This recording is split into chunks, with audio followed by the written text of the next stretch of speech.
देखिए वोटिंग शुरू हो गई है। एग्जिट पोल की अगर बात की जाए तो बीजेपी को उसमें भी बढ़त मिली, एनडीए को बढ़त मिली और अभी जब रुझान सामने आ चुके हैं तो देखिए रुझानों में भी बीजेपी फिलहाल आगे बताई जा रही है। कैसे देख रहे हैं आज के दिन को? देखिए, निश्चित रूप से एक बड़ा दिन है। लगातार यदि हम बात करें तो देखिए पूरे देश के अंदर जिस प्रकार से पिछले 7-8 दिनों से लगातार भीषण गर्मी पड़ रही थी, चुनावी गर्मी के साथ साथ प्राकृतिक गर्मी भी बहुत तेज पड़ रही थी। लेकिन आज देखिए, आज सुबह से मौसम जो है वो थोड़ा सा सुहावना टाइप का है, हवाएं चल रही हैं। कुछ इसी प्रकार की स्थितियां यहाँ भी देखने को मिल रही है। एग्जिट पोल आने के बाद निश्चित रूप से एनडीए और भारतीय जनता पार्टी जो है वो उत्साहित नजर आ रहे हैं। लेकिन अब एग्जिट पोल के बाद एग्जिट पोल का स्थिति है यहाँ पर, और काउंटिंग जो है वो चालू होने वाली है। तो उसमें भी जो रुझान आ रहे हैं, उसमें भी जो एग्जिट पोल के उसके हिसाब से रिजल्ट देखने को मिल रहा है। तो ये जो स्थितियां हैं, निश्चित रूप से आज का दिन बहुत बड़ा है। मुझे लगता है सबसे बड़ा दिन जो है वो भारतीय जनता पार्टी के लिए, क्योंकि वो चाह रही है कि तीसरी बार नरेंद्र मोदी को वापस देश में प्रधानमंत्री के रूप में देखें। और उसका वो सपना 400 पार की जो लगातार बात कर रहे थे, वो 400 पार के आसपास भी वो नजर आ रहे हैं। जैसे जैसे काउंटिंग आगे बढ़ेगी वैसे वैसे चीजें क्लियर होती आएगी। लेकिन एग्जिट पोल के जो नतीजे बता रहे थे उसमें 360 380 के आसपास जो है वो सीटें बताई जा रही थी उनको, तो वो उसके आसपास नजर आ रहे हैं। तो ये जो पूरा आज का दिन है निश्चित रूप से बहुत बड़ा दिन है और एक सुहावना दिन जिसको कह सकते हैं। मौसम के हिसाब से सुहावना है, क्योंकि लगातार पड़ रही गर्मी के बाद एक थोड़ी सी राहत भी आम जनता को प्राकृतिक रूप से मिलती है। और उसके साथ साथ जो पिछले लगातार 7 चरणों के चुनाव पूरे देश के अंदर में हुए हैं, चुनाव की जो गर्मी थी उससे भी कुछ राहत धीरे धीरे मिलती नजर आएगी जैसे जैसे काउंटिंग आगे बढ़ती जाएगी। जी बिल्कुल मनीष जी, जैसे जैसे काउंटिंग आगे बढ़ती जाएगी, क्योंकि देखिए उत्सुकता सभी राजनीतिक दलों में देखी जा रही है और बीजेपी की तो उत्सुकता इतनी है कि एग्जिट पोल के जब आंकड़े सामने आए तो उसी को अब सच मानकर बीजेपी के तमाम जो कार्यकर्ता और नेता हैं वो चल रहे हैं। और देखिए लड्डुओं का ऑर्डर भी दे दिया गया है, जश्न की पूरी तैयारी नतीजे सामने आने से पहले ही कर ली गई है। ठीक है राकेश प्रजापति जी, आज एग्जिट पोल जिस तरह से सामने आए, क्योंकि बीजेपी को उसमें बढ़त मिलती हुई नजर आई, एनडीए को लगभग 371 से ज्यादा सीटें मिलती हुई नजर आई। आज जब मतगणना हो रही है, क्या लग रहा है, क्या वो आंकड़ा छू जाएगा? क्या उससे ज्यादा सीटें बीजेपी के हाथ लगेंगी?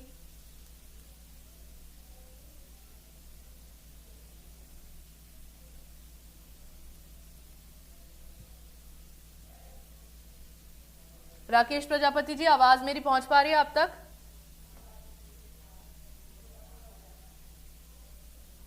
राकेश जी अनम्यूट कीजिएगा, आपकी आवाज नहीं आ रही है।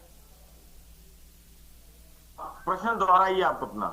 जी आपका मेरा सवाल ये है, एग्जिट पोल में एनडीए को बढ़त मिलती हुई नजर आई। आज चूंकि मतगणना हो रही है, शुरू हो चुकी है, रुझान भी जब सामने आ रहे हैं तो बीजेपी ही आगे दिख रही है। क्या आंकड़ा पार कर लेगी 400 पार का? 371 का जो एनडीए को आंकड़ा एग्जिट पोल में मिला है, क्या वही नतीजों में भी तब्दील होता हुआ नजर आएगा? देखिए, इंडिया न्यूज के सभी दर्शकों को मेरा प्रणाम, आपके सभी पैनलिस्ट को भी मेरा प्रणाम। देखिए, आज का दिन जैसा कि मैंने मनीष जी ने कहा कि आज का जो दिन है वह लोकतंत्र के लिए और राजनीतिक दलों और साथ साथ आप के लिए भी बड़ी उत्सुकता का विषय है कि यहाँ पर क्या कहते हैं, आज लगभग 1.5 महीने की 2 महीने की लगभग प्रक्रिया है लोकतंत्र का की धड़कनें तेज हुई हैं। सभी लोगों ने है कि इस चुनाव के अंदर क्या परिणाम आने वाले हैं। इंडिया वो पर तो तीसरी बार मोदी जी और साथ साथ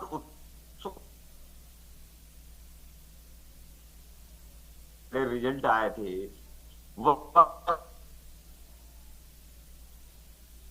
एग्जिट पोल को भी लेकर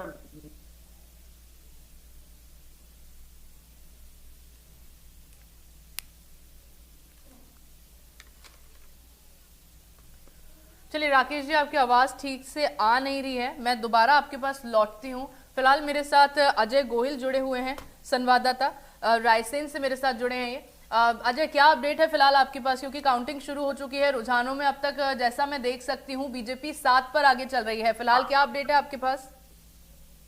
मैं आपको यहाँ पर बताना चाहूंगा, अभी ये वो नजारा आपको दिखाना चाहूंगा। आप सकते हैं यहाँ पर ये पत्रकारों का एक दल जो है समूह जो अंदर जा रहा है। आप देख सकते हैं ये वो मतगणना स्थल है जहां पर पूरी तरह से मतगणना चल रही है। मैं आपको यहाँ पर बताना चाहूंगा, विदिशा रायसेन लोकसभा की बात करते हैं तो यहाँ रायसेन की 3 विधानसभा लगती हैं, सांची, भोजपुर और सिलवानी विधानसभा। वहीं अगर बरेली उदयपुरा विधानसभा की बात करते हैं तो ये बरेली उदयपुरा जो विधानसभा है ये होशंगाबाद, नर्मदापुरम लोकसभा में लगती है। तो चारों विधानसभा की लगभग 1232 जो मतदान केंद्र बनाए गए थे उनकी गिनती यहाँ पर सुबह 8 बजे से शुरू हो गई। लेकिन चूंकि रायसेन का जो विदिशा रायसेन संसदीय क्षेत्र का जो सीट का आरओ जो है वो रायसेन है, इस कारण जो विजयी प्रत्याशी होगा उसको प्रमाण पत्र भी यहीं से दिया जाएगा। लेकिन मैं बताना चाहूंगा कि आरओ सेंटर होने के कारण पूरे जो 8 विधानसभा है उसके जो डाक मत पत्र हैं वो यहाँ पर उसकी पूरी गिनती यहाँ पर हो चुकी है। स्ट्रॉन्ग रूम की बात करते हैं अगर तो जनप्रतिनिधि और उनके जिम्मेदारों के सामने यहाँ पर स्ट्रॉन्ग रूम खोले गए हैं। लेकिन आप देख सकते हैं ये मीडिया सेंटर बनाया गया है यहाँ पर। और यहाँ सबसे बड़ी बात यह है, मैं अपने सहयोगी से कहूंगा कि वो आपको आगे दिखाते चलें।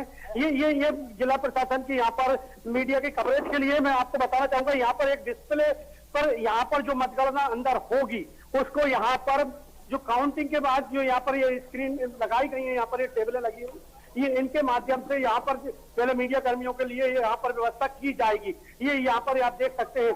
इसके बाद आगे बढ़ते हैं हम तो आप देख सकते हैं ये वो मीडिया सेंटर है जिसके बाद ये मीडिया सेंटर यहाँ से पूरी लोकेशन यहाँ से जारी करेंगे।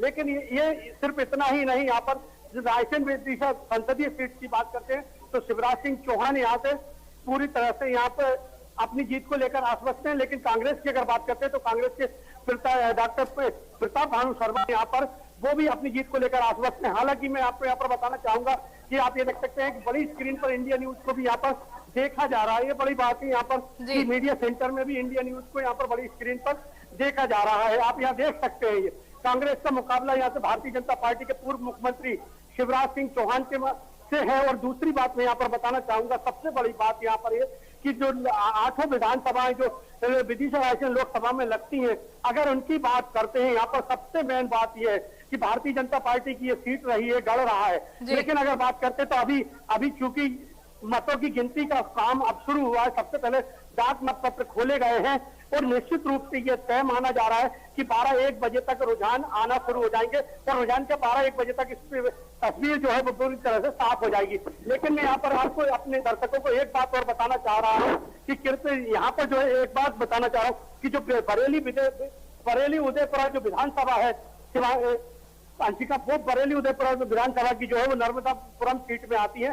तो निश्चित रूप से एक बार कह सकते हैं कि जो लोकसभा चुनाव की जो तैयारियां हैं, जो लोकसभा चुनाव 2024 का जो महाकुंभ था उसके 7 चरणों में जो मतदान हुए उसकी आहुति का आज दिन आ गया है और परिणाम कुछ घंटों बाद आज हमारे सामने होंगे और जिसमें ये तय हो जाएगा कि अब देश में किसकी सरकार बनेगी। भारतीय जनता पार्टी अपनी जीत को लेकर आश्वस्त है और उनको लग रहा है कि हम 350 और 400 सीट के पार पहुंचेंगे। लेकिन कांग्रेस की जो इंडी गठबंधन है वो भी कह रहा है कि हम यहाँ पर इस बार सरकार बना रहे हैं। नतीजा खैर कुछ भी हो, कुछ घंटों में तय हो जाएगा। लेकिन अगर बात करते हैं तो चाक चौबंद व्यवस्थाओं के बीच में रायसेन में भी मतगणना का काम शुरू हो गया। कुछ ही देर बाद यहाँ पर पहला रुझान मिलने की आने की उम्मीद बताई जा रही है। लेकिन यहाँ पर सबसे बड़ी बात है कि जो पूरे 8 विधानसभाओं की जो डाक मत पत्र की बात करते हैं वो यहीं पर रखे हुए हैं, उसकी गिनती यहाँ पर शुरू कर दी गई है। चलिए ठीक है अजय, आप इस पर नजर बनाए रखिएगा। आपका बहुत बहुत शुक्रिया इन तमाम जानकारियों के लिए। मेरे साथ बने रहिएगा। और आगे मेरे साथ सचिंद्र मिश्रा जुड़ गए हैं सीधी से, उनका भी रुख कर लेते हैं। सचिंद्र, क्या फिलहाल अपडेट मिल पा रही है?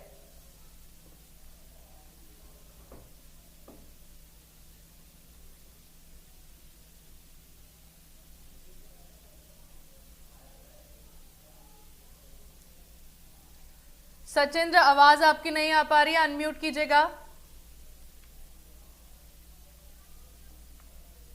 चलिए सचिंद्र, मैं फिर से आपका रुख करूंगी थोड़ी देर में, लेकिन उससे पहले मैं राकेश जी के पास फिर लौटती हूँ। राकेश जी, मैं चाहूंगी आप पहले अपनी बात पूरी कर लीजिए, उसके बाद मैं आपसे सवाल लेती हूँ।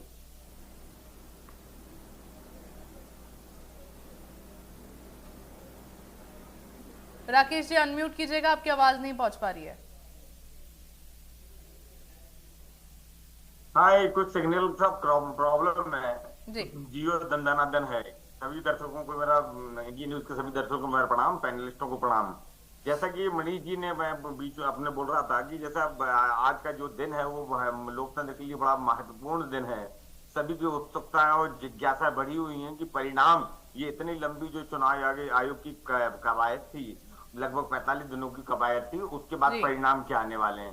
तभी भारतीय जनता पार्टी और इंडिया गठबंधन के साथ साथ कांग्रेस खेमे में भी बड़ी उत्सुकता और जिज्ञासा है। लोग बड़ी उत्साह के साथ आज के दिन का परिणामों की, वास्तविक परिणामों की जानने के लिए बड़े उत्सुक है।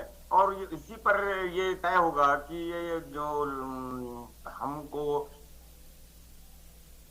संसद में क्या बहुमत मिलता है। भारतीय जनता पार्टी या तीसरी बार रिपीट करती हैं या इंडिया गठबंधन, जो कि इस पूरे चुनाव प्रणाली में बराबरी के साथ लड़ता हुआ दिखाई दिया, वो उसके कितने परिणाम सामने आते हैं। इसी तरीके से ये सब क्या कहते हैं, लोगों में जिज्ञासा है। लोग बड़ी संख्या में, आज जैसे छिंदवाड़ा की अगर मैं बात करूं तो छिंदवाड़ा के अंदर भी लोग बड़ी संख्या में मतगणना स्थल पर पहुंच गए हैं। बड़े लोगों में बड़ा उत्साह है। जैसा कि मनीष जी ने बताया कि बड़ी तेज गर्मी के साथ साथ राजनीतिक पारा भी लगभग हम देखते रहे कि 45 दिनों के अंदर 45 दिनों के अंदर बरकरार रहा। तरह तरह की घटनाएं और खबरों से भी हम लोग वाकिफ होते रहे, देश की आवाम भी वाकिफ होती रही। अब बात है परिणामों की, तो परिणामों के लेकर बड़ी जिज्ञासा है लोगों की कि क्या है। खासकर अगर मध्य प्रदेश की अगर मैं बात करूं तो यहाँ पर बड़ी, जैसा कि आपने अपने स्टार्टिंग के उद्बोधन में कहा कि मध्य प्रदेश के अंदर लोगों में बड़ी ये जिज्ञासा है कि लगभग यहाँ पर 29 सीटों में से लगभग 27 सीटों पर चुनाव परिणाम आ जाएंगे। 2 सीटें छतरपुर की और इंदौर की, कुल अगर अपवाद छोड़ दिया जाए तो लगभग 29 सीटों के ऊपर आज मतगणना है और लोगों की सभी की निगाहें टिकी हुई हैं। मैं आप इंडिया न्यूज के दर्शकों को ये भी बता दूं कि ये 27 सीटों में से आज हमको लगभग 9 जो सांसद हम मिलेंगे वो पहली बार चुनकर लोकसभा के अंदर जाएंगे, जिसमें भोपाल है, होशंगाबाद है, जबलपुर है, सीधी, बालाघाट, सागर, दमोह, ग्वालियर और मुरैना के नए सांसद हमको इस लोकसभा चुनाव में पहली बार चुनकर जाएंगे। बिल्कुल, बहुत बड़ी बात है। देखिए 9 सांसद ऐसे होंगे जो पहली बार लोकसभा चुनकर जाएंगे, लेकिन देखना होगा कि जनता का जनादेश उनको लेकर क्या कहता है, किस पार्टी के फेवर में जनता ने जो है वोटिंग की है, क्योंकि मतगणना शुरू हो चुकी है। और जब नतीजे सामने आएंगे, जब रुझान सामने आने शुरू होंगे, तब एक अंदाजा भी लगाया जा सकता है कि किस पार्टी के हाथ इस बार जीत लगती है और किसके हाथ इस बार हार लगती है। चलिए एक बार सचिंद्र का रुख कर लेते हैं, मेरे साथ सीधी से संवाददाता जुड़े हुए हैं। सचिंद्र, क्या अपडेट है फिलहाल आपके पास? सचिंद्र, आवाज नहीं पहुंच पा रही आपकी, अनम्यूट कीजिए।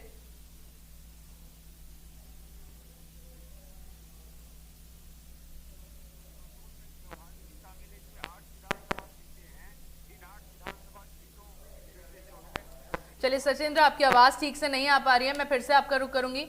मनीष जी के पास चलती हूँ। मनीष जी, आज क्योंकि देखिए मतगणना का दिन है, बहुत बड़ा दिन है, क्योंकि 45 दिन की जो जद्दोजहद हुई, जिस तरह से वोटिंग हुई, लोगों ने जाकर मतदान केंद्रों पर अपने मताधिकार का प्रयोग किया, आज फाइनली उसका रिजल्ट सामने आ जाएगा। और क्योंकि देखिए उत्साह भी बहुत ज्यादा है, लेकिन सबसे अहम सवाल यह है कि पिछली बार का आम चुनाव अगर देखा जाए और इस बार का आम चुनाव देखा जाए तो किस तरह से देखा जा सकता है? क्या पहले लोगों में ज्यादा उत्सुकता थी या फिर इस बार लोगों में ज्यादा उत्सुकता थी? वोटिंग प्रतिशत को देखकर आप क्या कहते हैं? देखिए, वोटिंग प्रतिशत की अभी बात की जाए तो पिछले लोकसभा चुनाव के हिसाब से इस बार जो है परसेंटेज बढ़ा है छत्तीसगढ़ में। और उसके साथ साथ ये भी बात करें कि लोगों के उत्साह को लेकर के जो बात की, लेकिन इस बार आवाज हमको तो सुनाई दे रही है उधर की। अब जा रही, हाँ जोड़िए ना, जा रही है।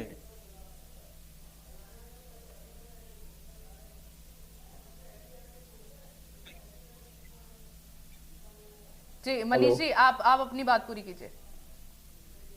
भीषण गर्मी को देखते हुए लोगों के पहले जो वोटिंग चालू हुई थी उस दरमियान वोटिंग का फ्लो अच्छा था, लेकिन दोपहर के समय थोड़ा सा कम हुआ था और शाम के समय फिर जो है वो वोटिंग का परसेंटेज बढ़ा था। तो अंततः जो हुआ था वो ओवरऑल हुआ था, वोटिंग का परसेंट निश्चित रूप से बढ़ा है। तो नए मतदाता जो थे जिनको पहली बार मतदान करना था, उनके अंदर बड़ा उत्साह देखने को मिला था। इसके साथ साथ महिलाओं में भी बड़ा उत्साह देखने को मिला था। और महिलाओं के उत्साह की यदि हम बात करें तो सबसे महत्वपूर्ण चीज ये है कि छत्तीसगढ़ से ही पूरा ट्रेंड इस तरीके से सेट हुआ है। जो कांग्रेस की यदि हम बात करें तो कांग्रेस ने छत्तीसगढ़ में भारतीय जनता पार्टी ने जो महतारी वंदन योजना लेकर के आई थी, उसी तर्ज पर महिलाओं को बड़ी योजना लेकर के आई और महिलाओं को 1 लाख रुपए साल का देने की उसने घोषणा करी।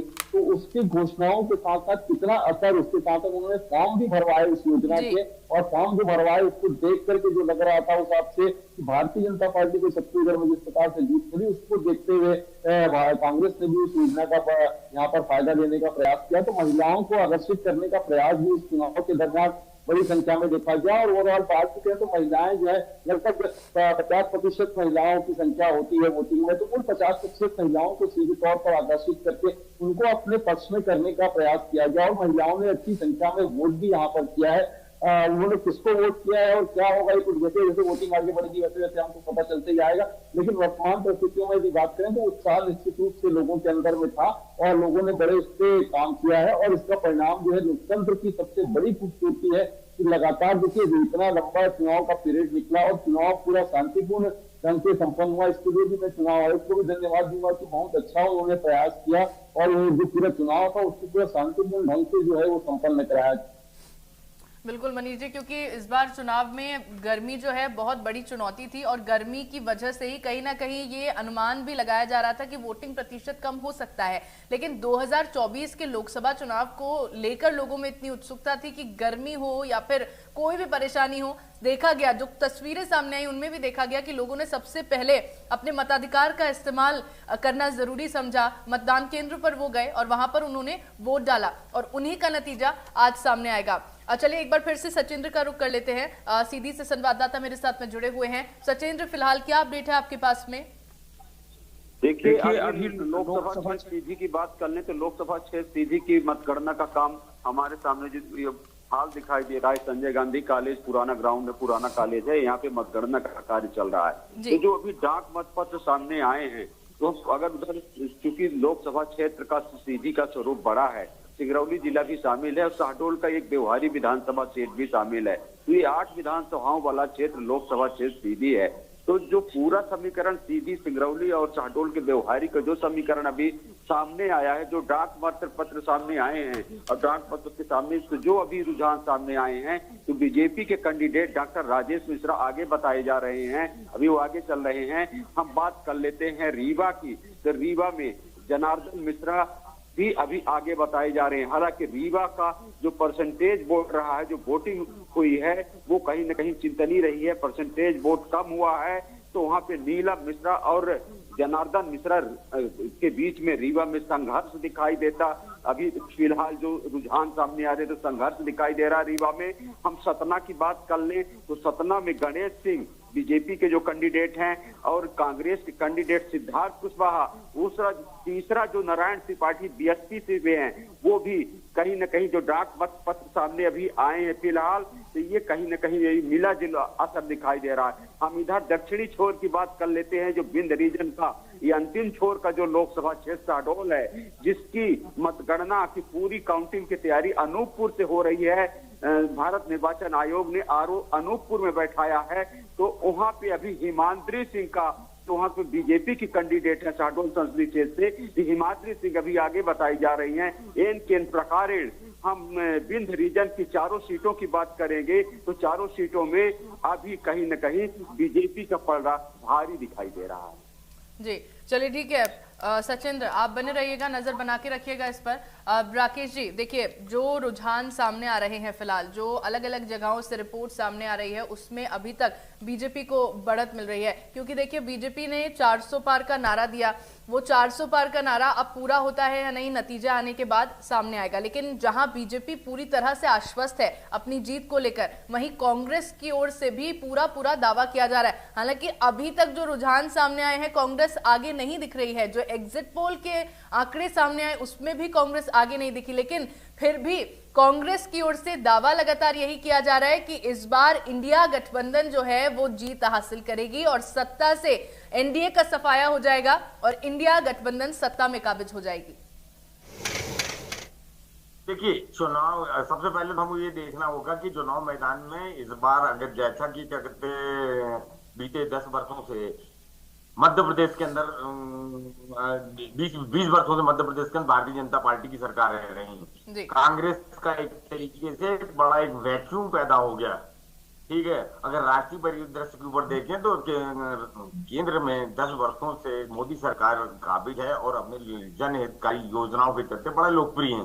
दूसरा, एक मोदी की एक अपनी एक आभा मंडल है, जिस आभा मंडल के अंदर आज अगर एक वास्तविकता के साथ और सही मूल्यांकन अगर हम लोग बैठ के, अगर राजनीतिक लोग बैठते हैं और पत्रकार लोग बैठते हैं, तो उस राजनीतिक आभा मंडल के अंदर कहीं बीजेपी भी एक तरीके से समाप्त है। तो भारतीय मोदी जी के एक अपनी एक फैन फॉलोअर्स है, एक बड़ी एक लोकप्रियता है।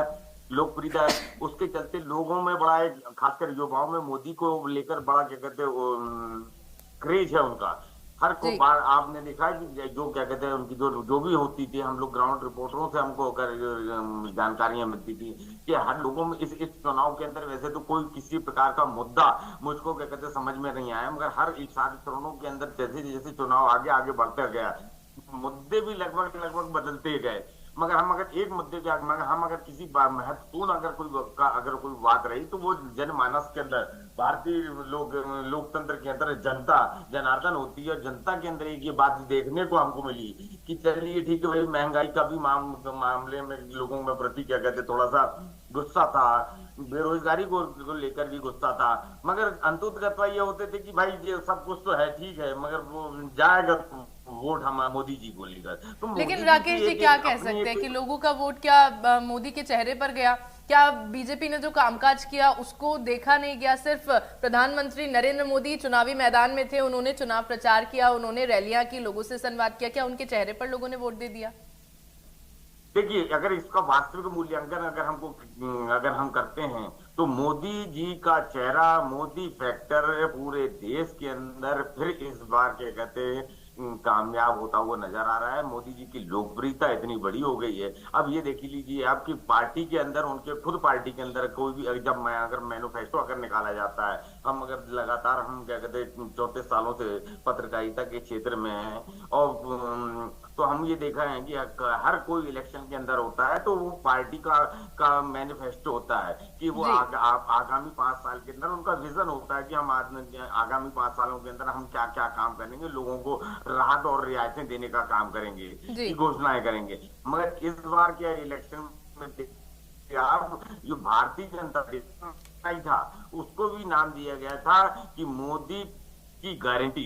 तो ये भारतीय जनता पार्टी पूरी तरीके से सामने मोदी के फेस को लेकर ही चुनाव मैदान के अंदर उतरी। और आज हमको ये देखने को मिल रहा है, हमको सुनने में आ रहा है, ग्राउंड से रिपोर्टें आने की, जैसा ही बताया कि आगामी प्राथमिक रुझान जो है मोदी और भारतीय जनता पार्टी एनडीए के पक्ष में आता हुआ नजर आ रहा है। सारे एग्जिट पोल लगभग 17 से 18 एग्जिट पोल्स हुए हैं पूरे देश के अंदर। उन्होंने भी सभी एग्जिट पोलों का इशारा एक ही तरफ और खास बात ये भी देखने को मिली हमको पूरे कि सारे एजेंसियों ने जो उन्होंने क्या कहते हैं एग्जिट पोल किया, सारे साइकोलॉजिस्ट वो भी एक तरीके से एक मत थे कि एनडीए की गवर्नमेंट बन रही है, भारतीय जनता पार्टी एक बड़ी लार्जेस्ट पार्टी के रूप में उभर कर आ रही है। मोदी जी ने जिस तरीके से एक नारा जो दिया था कि इस बार 400 पार, सारा मीडिया, सारा विपक्ष भी उस नारे के, उस उनके कथन के ऊपर पीछे भागता हुआ नजर आया और उसी पर पूरा विमर्श लगभग डेढ़ महीने का जो देखिएगा टेलीविजन चैनलों के ऊपर या बड़े ठीक है प्रजापति जी, मैं रोकना चाहूंगी आपको, इसी बीच एक बड़ी खबर सामने आ रही है, पहले उसका रुख कर लेते हैं। तो बड़ी खबर